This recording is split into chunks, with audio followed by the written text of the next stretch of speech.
Welcome to SJ's classes. This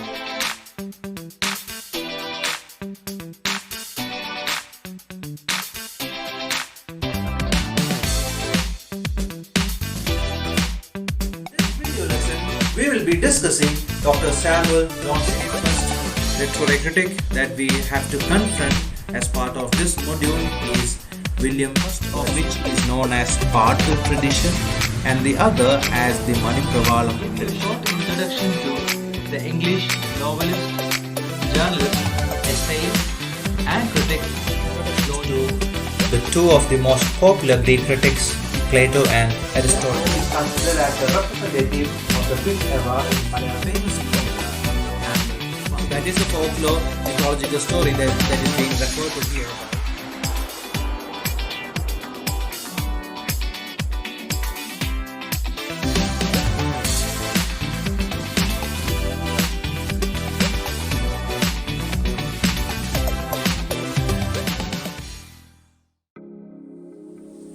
As part of this video lesson, I will discuss the literary criticism during medieval and Renaissance time periods.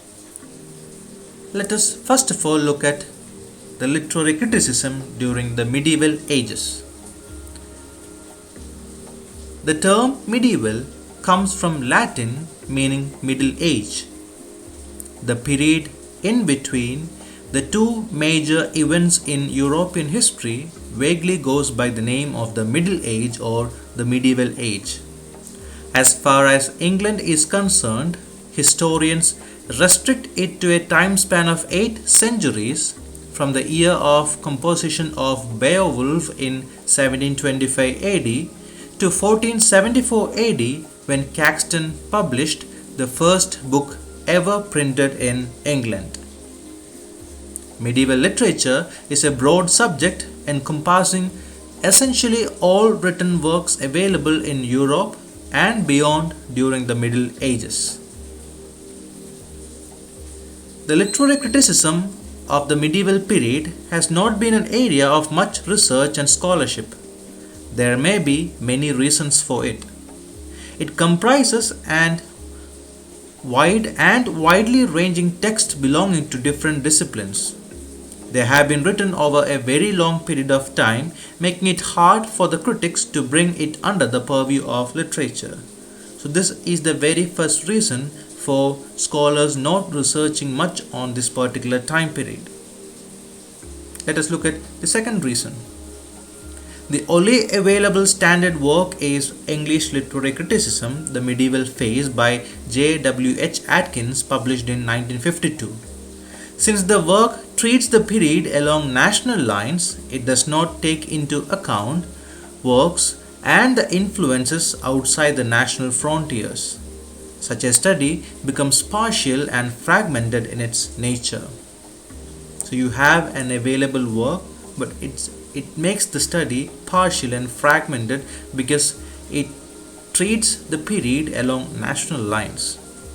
And it does not take into account the works and influences beyond the frontiers, beyond the borders. So that is yet another difficulty that you face while researching the literary criticism in this period. Another problem is one of chronology. There are no clear-cut dividing lines between the classical and the medieval. We can have no definite notions regarding the end of the classical phase and the commencement of the medieval. Classical elements were absorbed in the medieval age or sometimes modified and later made part of its own. By and large, medieval criticism followed the system of classifying literature under the heads of grammar, rhetoric, and logic. The medieval age developed a systematic poetic grammar. But the term grammar had a different meaning then. The term grammar meant to them the science of correct speaking and a reading curriculum for poets. Another form of criticism, close on hand with the previous type, was the study of versification and scansion of poetry, otherwise called prosody. Prosody, as you know, is the study of poetic meter and the art of versification. This prosody or the study of prosody was meant to provide the basic training for the prospective poets in the basic poetic forms. A considerable amount of medieval criticism dealt with biblical criticism and mysticism and allegorical reading of works. The poets were theologians and their poetry was the overflow of moments of inspiration. We may also divide medieval criticism into broad periods such as the following, but in some instances there is bound to be some overlapping. The first period is late classical period, which spans from 1st century BC to 7th century AD. You have the Carolingian coming in the second place, which extends from the 8th century to 10th century. You have the High Medieval extending from 11th century to 18th century, the Scholastic extending from 13th to 14th, and Humanist extending from 14th to 16th. A critical climate developed slowly. In the 7th century, Bede and Alcuin, educators of the clergy, expounded grammar, logic, and biblical and Christian poetry. In the 12th century, John Salisbury and a few classical theorists infused life into literary studies. In the 13th century, Geoffrey of Windsor and John Garland taught techniques poetic composition using manuals, which was a sort of theorizing at its infancy. Roger Bacon and Richard of Bury kindled enthusiasm for poetry and literature. So these are some of the names that you come across while researching medieval English literary criticism. With the vernacular English occupying center stage as medium for literature, literary discussions freely took place in English. The Owl and the Nightingale, which was published somewhere around 1210, written by an unknown author, is a debate poem. The poem is in the form of a dialogue between two birds, the nightingale and the owl. Dante Alighieri too defended the use of native or vernacular medium. He set an example of this in Divine Comedy. Chaucer and also Wycliffe also contributed to the growth of the use of vernacular in poetry and prose. Now let us look at the literary criticism during the Renaissance period. The term Renaissance, as you know, is of Italian origin. It has the meaning rebirth or awakening.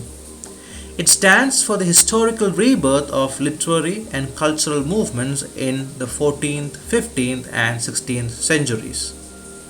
Part of the Middle Ages is actually called the Dark Ages because so much of what was learned earlier was lost.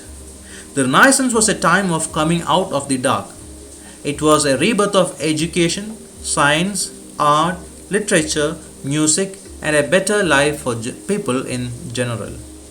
Initially, the movement started in Italy and later spread gradually to France, Germany, England, and other countries of Europe. Humanism was an important movement during the Renaissance. Among its many principles, humanism promoted the idea that man was the center of his own universe and people should embrace human achievements in education, classical arts, literature, and science.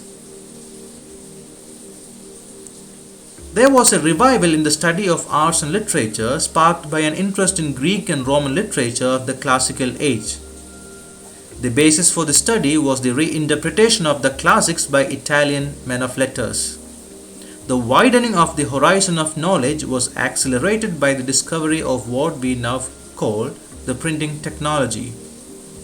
One other task was to seek a just and proper answer to Plato's refutation and objections raised in his Republic.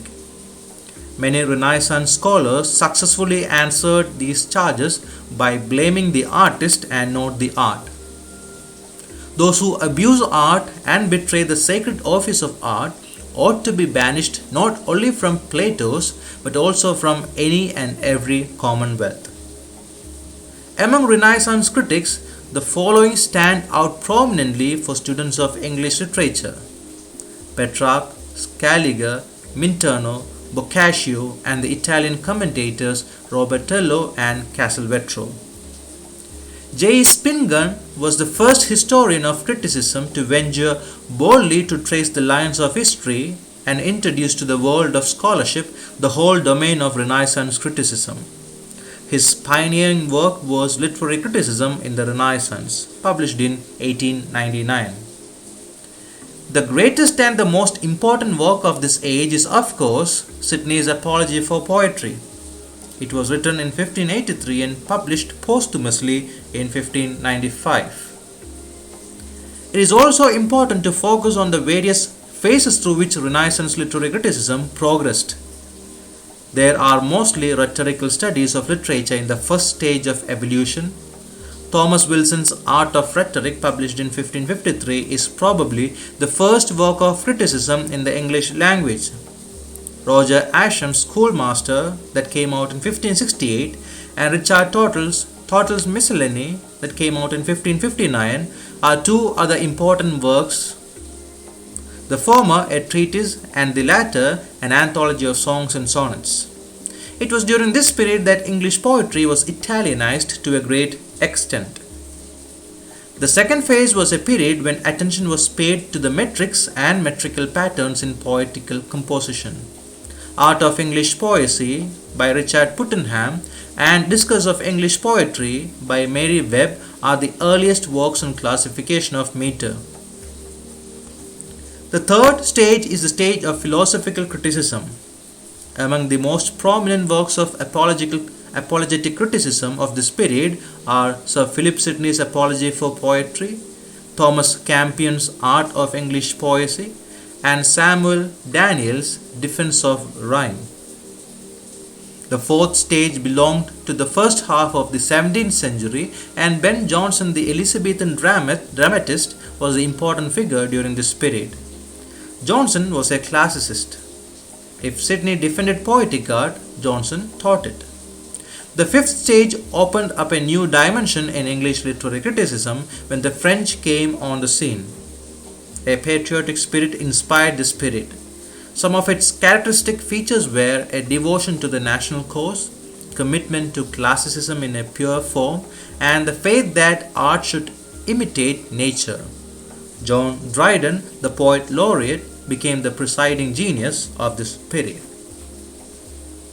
So these are my major points. These are the major points that I have to share as far as medieval and Renaissance criticism is concerned.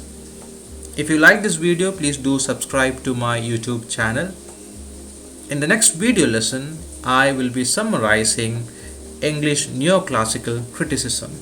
Thank you so much for watching.